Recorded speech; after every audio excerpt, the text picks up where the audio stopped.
I noted that the Commissioner opened his remarks by saying that the objectives of the forest strategy relate to the environmental, the social and the economic.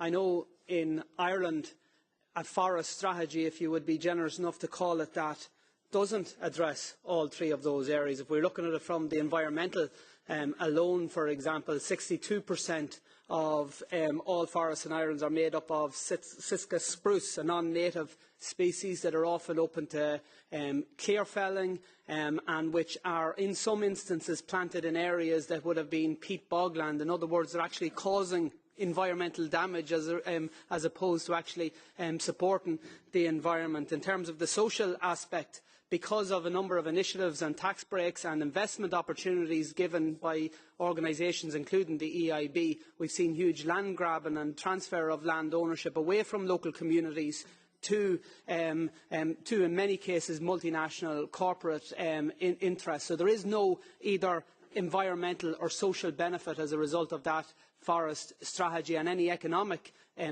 benefits that are there are skewed disproportionately away from the local rural community that could really depend on it. So you know, Commissioner, that if your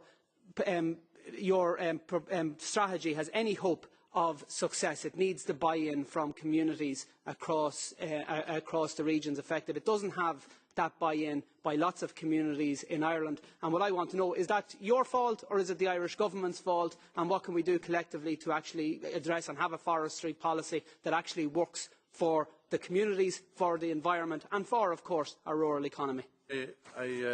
I know that Mr Carthy and Mr Flanagan have a particular, in their constituency, there are some concerns in relation to the extent of afforestation, particularly in one particular county in particular. And I do understand that the issues here, I think the planning process has to play a greater role in zoning particular areas that are appropriate. I think in the future this is one way of looking at how we can actually target zones that would be appropriate to forestry.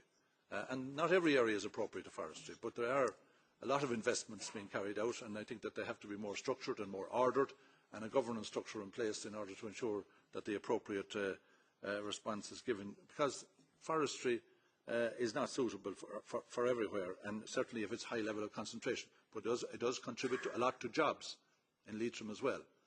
But I'm sure that there can be a balance struck between the appropriate interventions for forestry and the value added it can create, not just amenity wise, but also for jobs and growth in our rural areas, which we badly need to do as well.